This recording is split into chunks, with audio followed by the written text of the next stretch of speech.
Welcome to This Week in Perspective with me, Adam Simbeye. President Jacob Zuma made a state visit to Tanzania on the 11th to 12th of May as an invited guest of President Joseph Magufuli when they met in AU meeting in Addis Ababa. The 2 days visit saw the signing of 3 contracts in tourism, infrastructure, and foreign affairs sectors. Was the visit beneficial to Tanzania? This and many other questions will be addressed today by my panelists here. With me to the right is Dr. Bohela Lunegelo, formerly with Tanzania, with the Economic and Social Research Foundation. But he's an economist and social analyst. That's what he does today. Yes. Very prominent in that area and participants of this program in many occasions. Thank you. The next, Joseph Mwamnyange, another prominent senior journalist with East African and a pioneer of this program. Next is Miriam Mondosha, not Mondosha, Mondosha. M-O. M-O, Mondosha. She's represented today. She's representing the Tanzania Private Sector Foundation, yes. And it's her first participation in this program. So we welcome you. Thank you very much. Thank you with all our heart, and we feel comfortable that you are here to break the gender imbalance that we've been facing for the last few programs. Viewers, we had invited also Professor Mwesiga Baregu. From Santa Agustin University, who is also a regular participant of this program. And this is the first time he has not been able to make it because of circumstances beyond his and our control. And we thought he would come and join us later, but it seems now he will not join us. So that's why you have Dr. Lunegelo alone on the right. So let's hope the three of you will do justice to the discussion on President Zuma's visit to Tanzania. Now, I'll start off very quickly and ask Dr. Lunegelo to launch the discussion. What will Tanzanians benefit from President Zuma's visit to Tanzania recently? Dr. Lunegelo. In my view, I think it was a good coincidence that his visit came just after the President chaired the National Business Council, where our private sector had also aired, and they agreed to iron out some teething problems which prevent investment, foreign direct investment, and also local investment. And yes. So the delegation, the business delegation which President Zuma came with, for sure they met a very sort of private sector with a highly motivated spirit. Well prepared. Yes, well prepared, because I think they know what they want. Because when you have visitors, you should also know what do you want from those visitors. Yeah. For sure, the delegation knew what they want from Tanzania, and I think Madam will tell us later on what they agreed. But I think the main sort of benefit is it is cementing whatever has been happening before. You remember, South Africa has been among the leading investors in Tanzania. Yes. If you analyze the total foreign direct investment coming into Tanzania, South Africans tend to rank between second, third, competing with Britain, Kenya, and sometimes India. So I think this is a good opportunity. And we know, I think, among the investments which South Africans have been interested in Tanzania, they rank actually in both social and productive sector. In the production side, the productive sector, in the mineral industry, but also in the service sector, we have the hotel industry, retailing business.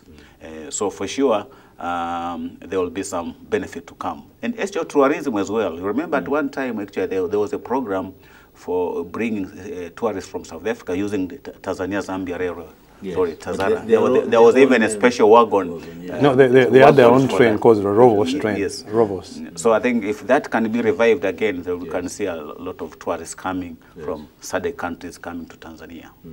Were you surprised that air transport system was also talked about as a benefit, because South Africa Airways had taken over Air Tanzania, and one would argue that that was the beginning of the end of Air Tanzania as we used to know it. Yeah, but I think the good thing is that I don't think we surrendered our right to fly to South Africa. So with the revival of Air Tanzania, I'm sure now there will be now competition with the South African Airways. We'll get back to it. Now, Joe. Yes.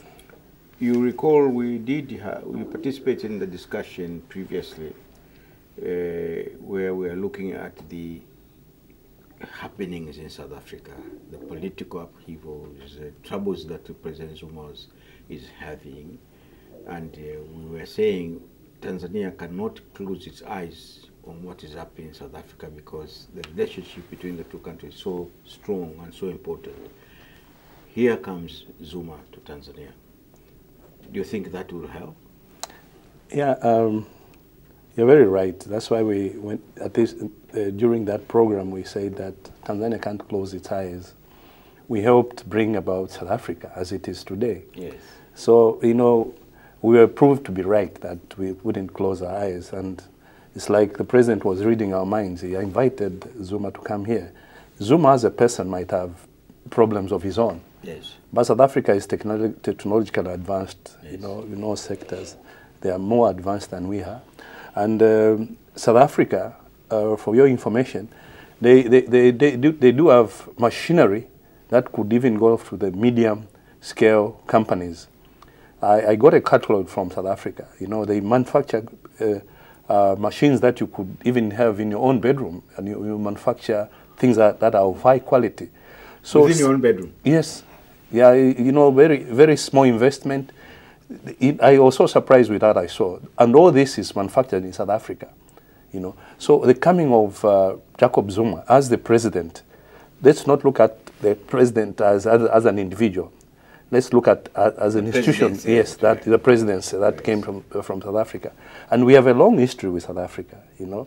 We have a very long history. And I'm happy that, like the doctor said, that there was the Tanzania National Business Council, which the president is the chairman.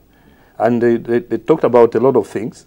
And when the South Africans came, they formed what they call the Binational Commission. Yes. Binational Commission, which is supposed to iron out, you know, like you say, teething problems if there are non-tariff barriers that involve tariffs. So the coming of the president, you know, cements the relations that we have through SADC. And, you know, to the south, personally, I feel that these are natural allies. You mean the south? Yes. You know, we have the Tazama, we have the Tazara, and I feel the current administration should look at the possibility of extending the gas that we have discovered in the country through the whale leaf that Tazama uses. So it will be very cheap, because the gas that we have, unless we look for markets, is going to be a white elephant. We need somewhere to sell this gas. You know, what we have is about 57 TCF, trillion cubic feet of gas. Yes. And what we are using is it's almost like we're not using anything. And we can't use the gas for just generation of electricity. Anyway, that will come back. But on that very fair point, I thought we were going to export the same gas to Kenya. Oh yeah, but it was stopped for a while. There are certain things that the government wanted to look at. Yes. You know, the logistics and the like. Yes. You know, they were thinking about, do we export the gas or export electricity to Kenya? Yes. Which one is viable to export? Yeah. Maybe he will come back. Yes, I think with the light touch before we started, yes. I think you had hinted that perhaps also since there was some downgrading of the South African economy, yeah. So Zuma was sending a message that, okay, if you want to get out of South Africa or you don't want to come, go and invest in Tanzania. Yeah. Yes. If I can add in on what Doctor has been saying, is we've enjoyed a very positive relationship with South Africa over the years. We've had a very strong bilateral and economic relations. But Zuma's visit was a much needed one. It was very crucial, given that timely, yes. Yeah. Given that we have changed our administration, so in order to cement what we already had, the visit had to happen. And why it was very short? I think it was very strategic on its focus.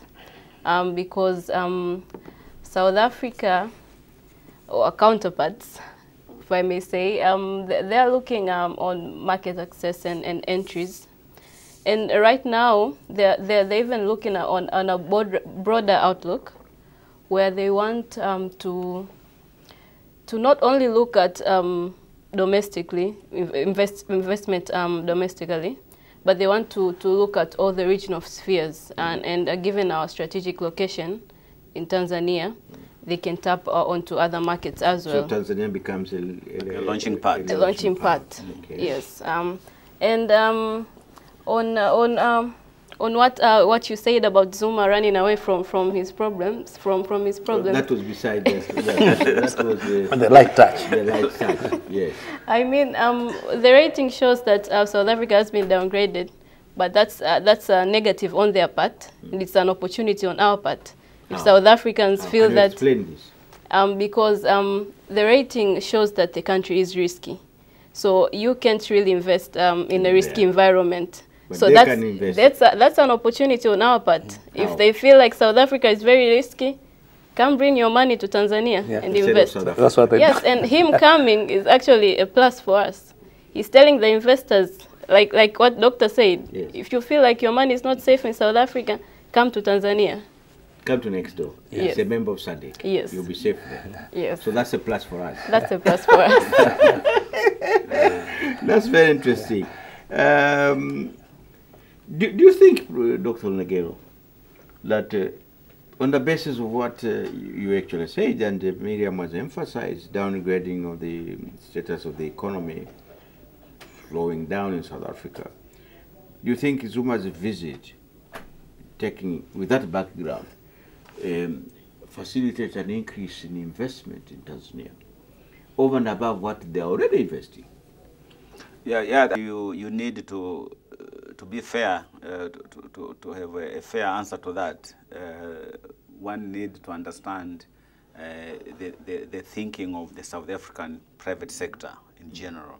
If you look at their outward flow of investments so far, Tanzania was like one of the newest sort of destination area.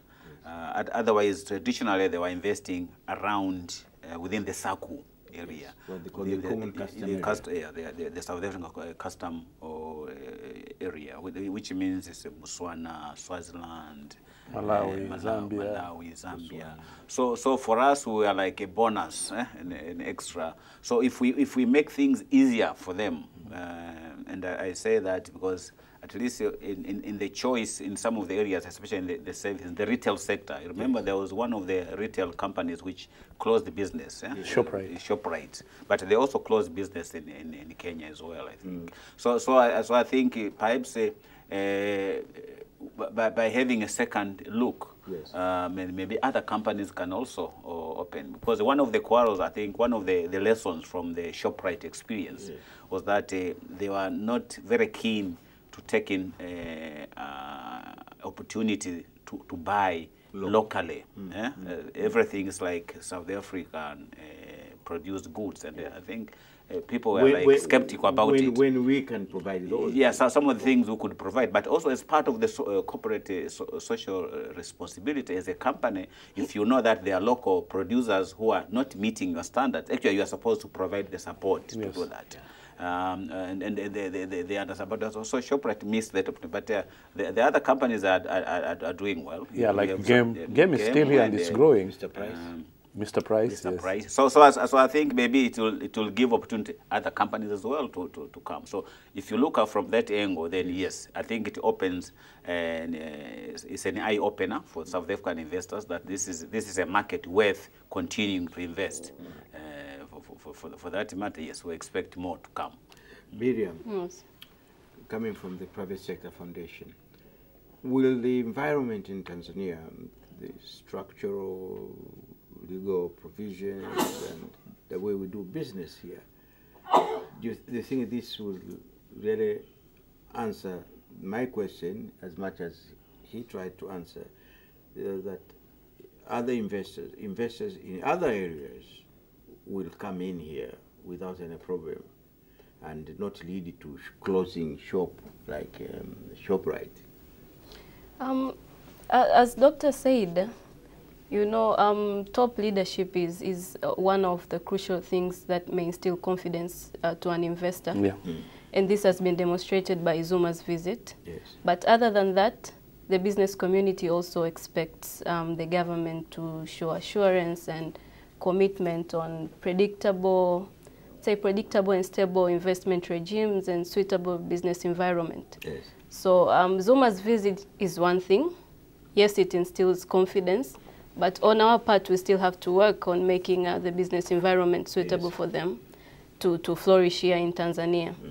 And that's a challenge for us on our part. Indeed. You Yes. the private sector We're the always private- complained that the cost of doing business in this country is so high. It's very high. All right. And that's our challenge on our part. We can't have these usual visits from presidents instilling confidence in the investors, In and their then own when we come to our country, Yes. we can't reform whatever is barriers, it was. the barriers to business, to doing business. So that's a challenge that we take. But Zuma's visit was one step. We cannot discredit it. Yes. That was one step, and we are very optimistic that all the existing investments will expand, and hopefully the new investors will start their scoping mission soon. Joe, 2 days were too short.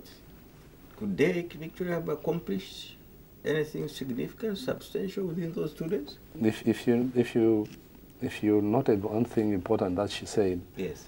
short, but what was discussed and agreed upon was very significant. I think there were 16 agreements that were signed, if I'm not mistaken, 16. And one of the areas that I'm happy about is the energy sector. Energy sector. Yeah, they want to cooperate in the energy sector. It's very crucial because going into the future, without energy, we want to have a train that uses electricity. You need energy. You know, we need to move fast and very fast. So the South Africans are more advanced. And the other thing is, if we can work with South Africans and other countries in the SADC, we would even go into the SAP, the Southern African Power Pool, through Zambia, and become part of the pool. So maybe, I don't know what they discussed, maybe through the energy sector that they agreed upon, they're trying to get Tanzania to be an active member. We are members, but not active, because we are not joined to the grid of the Southern African countries. So I see that as a bonus to us. If we can work on the non-tariff barriers and tariff barriers and any other things that hinder, you know, investment, smooth attraction of investments. But like she said, during the Tanzania National Business Council, these are some of the things they were trying to iron out. Like he said, it was a very good coincidence. They were talking about these things, and Zuma comes with his 6 ministers, and they are also discussing the same thing, that we should try to remove this so that there is smooth investment, smooth trade between smooth intra-trade between our two countries.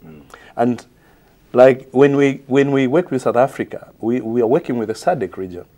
I don't know how many millions people are in the SADC region. You know, so I think it's crucial. But we might look at it in a very simplistic way, that Zuma visit is like this, any other visit. You remember the president challenged the private sector that when these people come, the delegations come, the private sector is not prepared. And he challenged Alim Furuki, the chairman of the CEO Roundtable, that didn't I call you one time? That was the president. Yes, he challenged me. Remembering. Yeah, inside he called him. There were no people from the private sector, yet he had invited people from outside. So this was a learning exercise, learning period. And the other thing is, talking about the chairman of CEO Roundtable, you know, he owns a franchise of Woolworths here, and later on he brought in the South Africans. They are part of the Woolworths here. So we have been working with South Africans as a private sector, and the coming of Zuma with his 6 ministers, you know, makes it move forward. If I can just make some rejoinder there, I think when it comes to the energy sector, You know, as part of the East African energy development, you have the East African Power Pool, South African East African Power Pool. Yes. That is a project which Tanzania is supposed to implement. I think funding for that has been provided, and the project, I think, is almost going on right now to connect our power system to Zambia. So just an update on that one. Yeah, okay. Joe, I'll come back to you. You are referring to South Africans' advanced technology and all that. Do you think his visit there, therefore, will facilitate technology transfer, and in what specific areas? Tunagiro can come in as well, Miriam, but I start with you first. If you look at, I'll just give you a very practical example. Even though people look at TBL and they just look about people getting drunk and beer, But when you talk about breweries, you're talking about people growing barley, farmers. You're also talking about farmers. Yes. You're also talking about people that run bottle stores and sell other things. Yeah. You know, so many. Bottle stores. Yes. You know, so many other countries were not interested to invest in Tanzania until the South Africans came and invested in TBL. That's when you saw an influx. I wouldn't want to mention, there was an influx of people now wanting to invest. They had that confidence in us that they would come here. And if you look at what happened with TBL, there was a lot of technological transfer, on an individual level, on the human resources side, and the technology itself. Because what was there at TBL was very archaic. But if you look at other sectors like the mining sector, we acquired a processing plant for Makongros. I was lucky enough to have gone with the Ministry of Mines to install this machinery at Makongros in Chunya, to help small-scale miners, because our friends are more advanced. This is a complete where you have the crusher, you have the concentrator, you have all the other processes that are involved in mining. So this is technological transfer that we took to Chunya. It wasn't there. It was South African technology. Yeah, South African technology, though we bought it in Zimbabwe. It was worth, that time it was worth about $600,000. So if you look at what they've done with the small-scale mining, it's more advanced than we have. So if we work with them, we might even help our small-scale miners who are dying by the numbers, because what they are doing is what they are doing what they are using in mining is so rudimentary. So I see that area as well in mining, helping the small-scale miners. They have technology that could be used by small-scale miners that's more friendly and safety. Safety is paramount in mining. Yeah, I think just on the mining side, I think one of the areas which, if you look at the strategy for SADC, the current revised development strategy for SADC, even the African Union is stressing on that one. The need for our minerals to be added value, mineral beneficiation is key.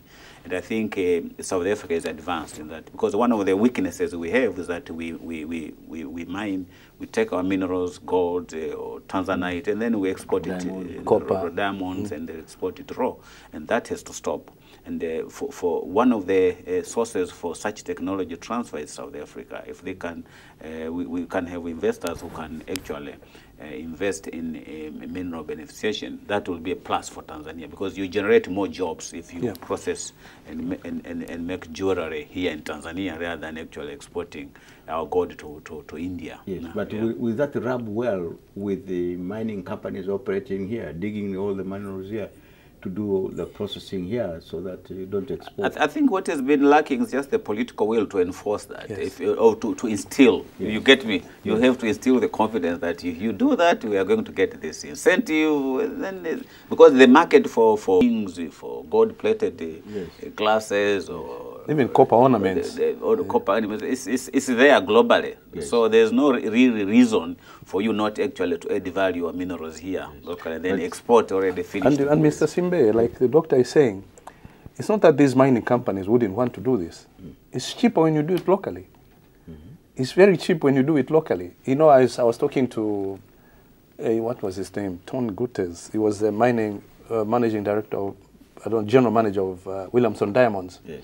you know, we visit the mine. Then he said, you know, there's so many things that we are buying from outside that we would have wanted to buy locally. Because when I buy locally, I buy it in Tanzanian shillings. Yes. When I import, I use foreign exchange. Yes. And he just gave me a very simple, practical example. He said, you see this shirt I'm wearing? I would want a Tanzanian to manufacture it. I would buy it cheap. But nobody has taken up the challenge. So it's not that these mining companies, I'm not trying to talk on their behalf, but it's cheaper when you do it locally. Instead of taking that outside or, you know, importing things from outside. If you have them manufactured locally, you reduce, like she was saying, you reduce the cost of producing things. Yes. You're home and dry, especially when you have electricity that's reliable and cheap.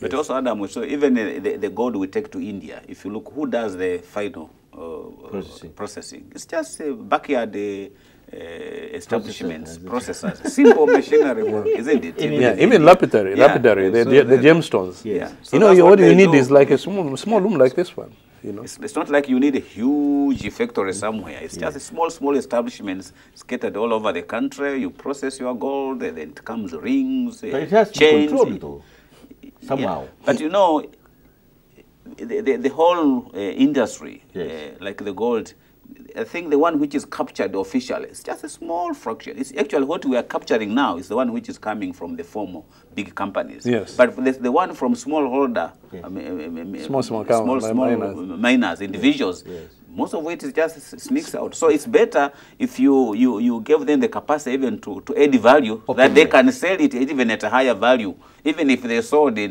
still in the parallel black market, still as individuals in Tanzania, we get more money compared at the moment where they sell it as raw, they smuggle it as raw gold, because we don't have facilities to add value, to transform the raw gold to rings and chains. You get me? Yeah, Miriam. Yes. Is there a reason why the local businessman, the local investor, the local industrialists have not picked up on this simple technology transfer from South Africa to go into what the two gentlemen are talking about, processing, not only even the products from the mine, or the gold, the diamond, whatever, but even the basic needs of the mining companies were there to supply them locally.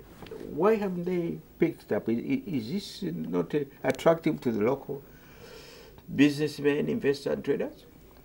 I mean, I would like to first start with agro-processing first, yes. To give an example on that. Yes. And given our current fifth government is big on industrialization. Yes. And you can't have industrialization without agriculture. Yes. Because we want to promote agro-investment and agro-processing. So I would like to go to the most basic thing, which is something like productivity. Because you can't, adopting a technology to process, you need volumes from the farmers. Yes. And starting with the most basic thing, which is productivity, we are still lagging behind. And South Africa is still the best in productivity. It's the best in processing. So how about we start focusing on something like increasing the productivity in our farms? And I think we can learn a lot from South Africa by emulating the models that they're using and using them into our localities, starting with the most basic thing, which is production in terms of agriculture. And then another thing that we can use in order to adopt technology is access to finance, which is a huge problem in our micro, small, and medium enterprises. Yes. And South Africa is very good. It has a developed financial market, and they also have a very good model in accessing finance, especially in the small enterprises, which that's the industries we rely on in Tanzania. Which we don't here. Which we don't have. So I would say, how about we focus on first making sure that these people get the most basic technology in production and and access to finance, then they can adapt the technology to go into processing. I come back to you, Miriam. How and will the local business investors, as well as industrialists and traders, benefit from trade partnership between the two countries? Yes. How? And will they? In this, I would like to focus on what was discussed by the Binational Commission, the South Africa and Tanzania Binational Commission, and starting with the most common one. Yes, they can benefit because, for example, information on the opportunities in both of the countries. It's one thing sitting in your computer and trying to Google the opportunities in South Africa, and it's another thing speaking face to face with South African, with the president and the ministers, and hearing from them. So the most basic thing there for me, I would say that it's the opportunities that they gain. And there was also an MOU signed between TIC, the Tanzania Investment Center, and Trade Invest Africa, where they would do joint promotions of opportunities, and they would also do investment facilitation, because South Africa is good at that, and they've branded they have packages that we can use to rebrand ours in order to facilitate trade. And from that, of course, there are benefits like joint ventures and outsourcing contracts, something like that. And there's also there's the collaboration on industrial and infrastructure projects, where we've exchanged projects with South Africa. So that's another opportunity for the local businessmen to access projects, South African projects, and go invest there also. But back again to you. Yes. Because this is very crucial. Are they ready to take advantage, the businesses and the industries and traders and local investors, large or small? Are they ready actually to take advantage of the opportunities that will arise from the visit of President Zuma? And with your support, of course, because Tanzania Private Sector Foundation, you more or less you are the umbrella. Yes. I think yes, we are very ready.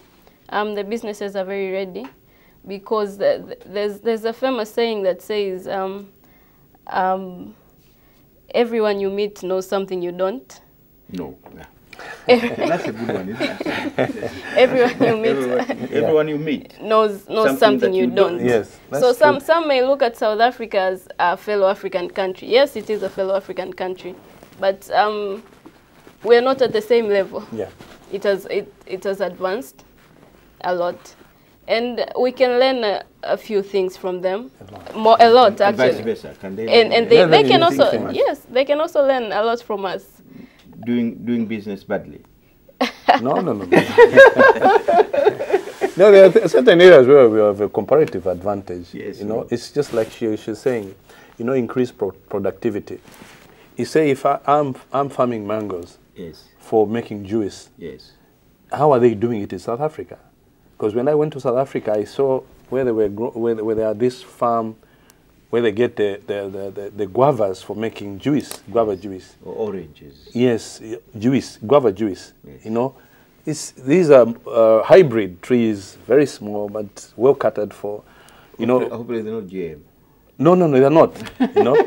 We have the Association of Mango Growers here. They're growing mangoes and the like. Yes. At times they even miss out where to sell the mangoes. Yes. These are some of the opportunities we should be looking at. Maybe you could make what you call the mango. I don't know if it's puri or pest. You make it export there. They make juice there. Yes. These are opportunities that are there. Maybe you learn, like she's saying, learn from them. How are they doing it? Why are they producing so much juice that they export? Why aren't we doing that? It's only Barista that's doing that now. But let's have others so that we have a competitive market. people can produce the best, not a market whereby it's dominated by one player, you know. And our antitrust laws are not very, you know, I don't know if not very strong or what, because the dominance by one player then kills the market. You know, people have no choice. But what I'm trying to say is emphasize the point of productivity.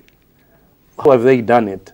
Let's learn from them. And, you know, they would tell us, okay, you remember when the former president, President Kikwete, visited Ghana? Yes. He was so surprised as to how they were producing the pineapples.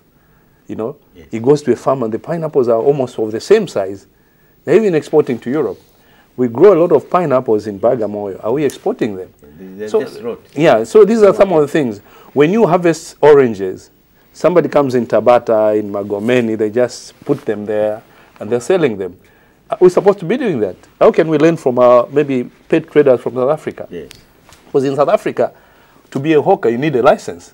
Or to be a hawker, you need yes, you have a license. Hawker's license is there in South Africa. Don't need that. They don't have that.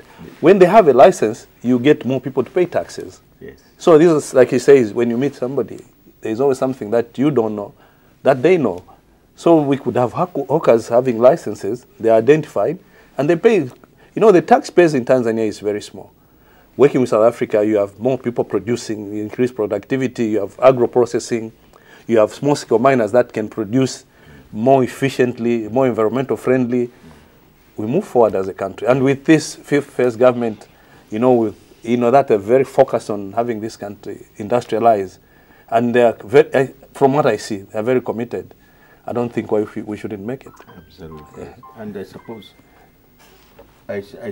the 80 businessmen who accompanied President Zuma had a very fruitful discussion with you. Because I read somewhere with Tanzania Private Sector Foundation representative and all that. So some of the issues that you have raised, I'm sure they may have come up for discussion. And there'll be a follow-up. The issue is follow-up. If we don't follow up, then we're finished. And the good thing about it is the South Africa-Tanzania Binational Commission will monitor all the agreements and all the contracts signed and monitor them. They're planning to meet, I think, in June to monitor what has happened after this visit, and that will be continuous. Okay. That's very good. Yes, that's very good.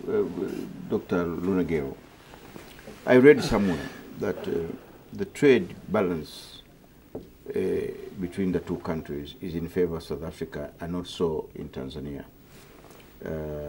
How do we address this? Is it true that there's a trade imbalance between South Africa and Tanzania? And if yes, how did that come about? And how can we address that? So that if it's not balanced, let it increase it in our favor. And how? Yeah, I think as a country, we belong to two trading blocks, economic blocks. We have the East African Community and the SADC. If you compare between the two, Tanzania actually does more trade within the East African bloc, and we have actually a trade surplus with the EAC countries, but a negative deficit with the SADC countries. Why? It's because I think our trade with the other region, the EAC, where we are having a trade surplus, is that we tend to supply more of agricultural goods compared to what we... The SADC food industry is dominated by production from South Africa and Zimbabwe. So there's very little chance. So we are not very competitive on that side. We are more competitive taking to the EAC country. But we also buy a lot of manufactured goods from South Africa, and part of it can be attributed actually to the importation of some of the retail goods we see in the supermarkets, which are operated by the South African franchise. And this actually, in terms of volume, is still a very small volume of trade with the SADC compared to EAC.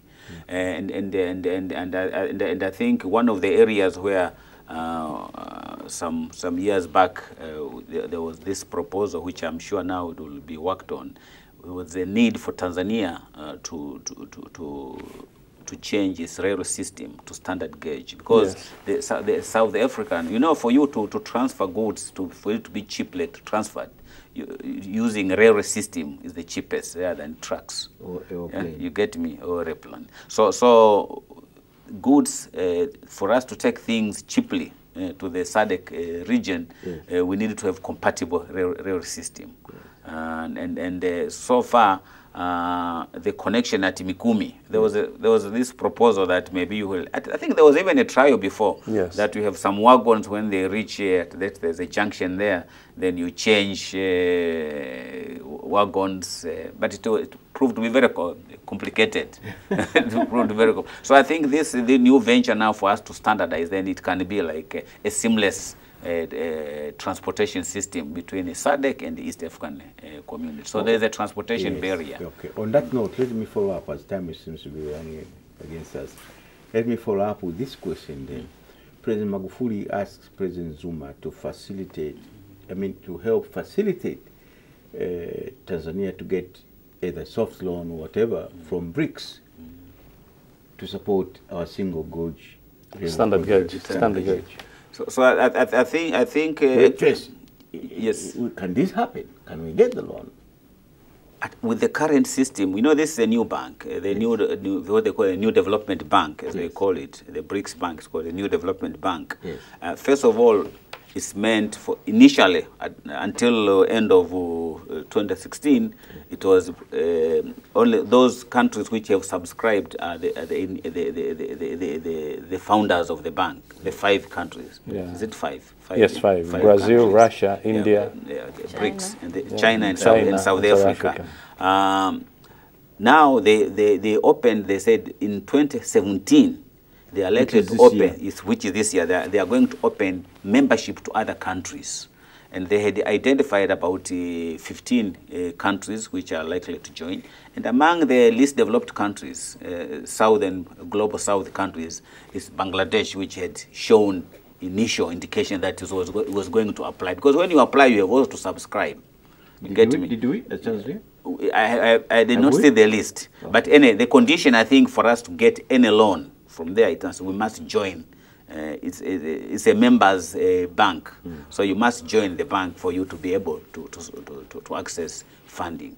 But as a country, indirectly, we can still gain from projects which are funded by the bank to projects in South Africa. One of the initial one which South Africa got so far for last year was actually in the energy sector, the green energy development. So if you get that and there's more electricity in the South African power pool, then East African countries, as part of the agreement, can tap into that power. So we also gain.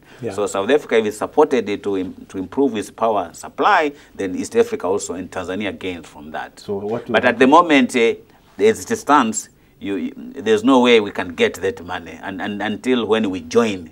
Unless those individual countries that are members support our standard gauge. You know, like initially. As we can borrow, you can say, South Africa, can you invest? So they using their own funds now, because then they can support as individual countries. As individual.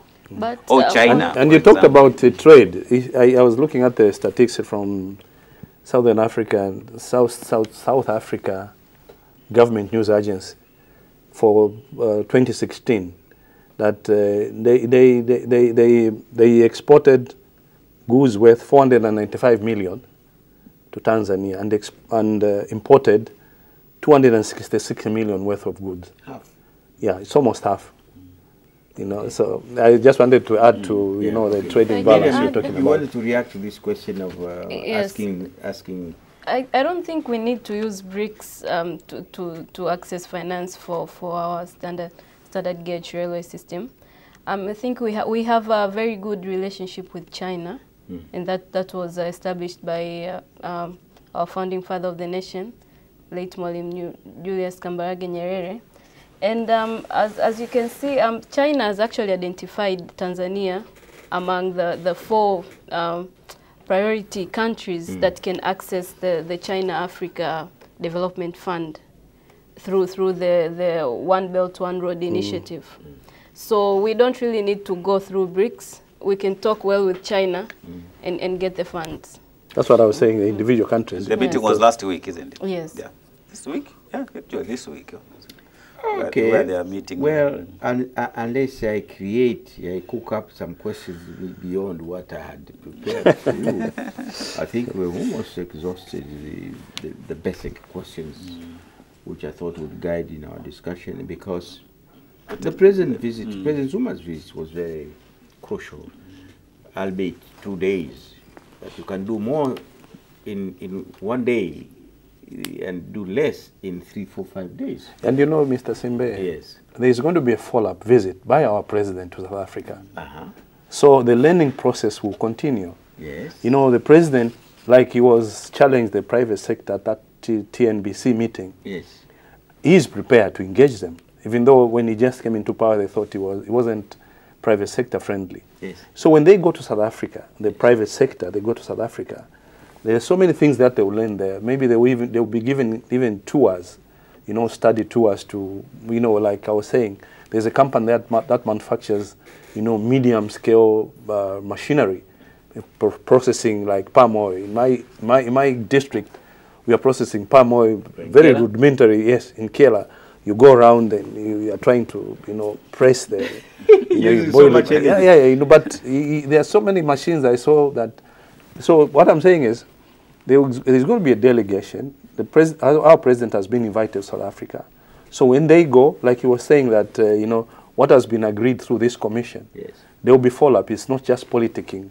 And looking at what the president does is that kind of a person. Yes. So I am very positive, and when they go there, they will take up the opportunity. If we don't do that, like I had said some time back when Obama came, and you only benefit if you are prepared and know what you want from the people that are advanced. Because there is no way you advance without working with the people that are advanced, or, you know, they have the resources, they have the funding. She talked about funding. You know, we might have everything in place, but the funding, like the bank governor yesterday was talking about, you know, most of the funding in the business community here comes from banks. He says that's not sustainable. It should come from investment banks, you know, where people can, don't have many investments. you know, where people can pay over a long period of time. Now, when you go to a bank, you borrow, and they give you a 3-year period, and maybe invest in something that's, you know, the return on that investment is problematic. You know, you accrue on the principle you accrue more and more debt. So we should look at the funding. The funding aspect is very crucial if we are to move forward. But maybe just one point. I don't know whether time with that one point, please combine with your general comment, because we have to wind up. Okay. Maybe one of the things which I'm sure Professor Barego was here, I think the attention which South Africa had created recently, the indication of some social upheaval happening within South Africa is something, is a lesson to me, for our leaders as well, that however much you try to mobilize the private sector to invest, however much the government invests in public goods, the issue of making sure that there is an equitable opportunity, the investment generates enough jobs so that nobody should be left behind in that development agenda. I think the CDG motto says. So as a country, I think our leaders can learn something. What went wrong to the South African revolution post-Mandela, so that we also live more peaceful past or post-Nyerere era. I think there's something to learn from South Africa. How not to do things wrongly. All right. Very quickly, what's your general comment? Yeah, like so I was saying, I think it was discussed in that program that we had. You know, in whatever we do, we're talking about working with South Africa. All we should have at the backs of our minds are the people, the ordinary people. How are they going to benefit? It's not just a few people. Because what happened in South Africa with the black empowerment, economic empowerment, a few people, from Wazungu to a few blacks, instead of, you know, spreading across to the entire nation. That's what he's saying. We have to take that into recognition when we go forward. I think with Zuma's visit, I think as a country, we need to be strategic and invest in research and development in competitive streams. We should focus, because there's a sense of that South Africa will help us with our infrastructure projects. Whether that is true or not, I think we need to invest in research and development. Perhaps we should look at other countries also and focus on what South Africa can actually help us, whether it's agro-processing or tourism. We should really focus on what South Africa can do and not depend on South Africa to take care of all of our problems. No.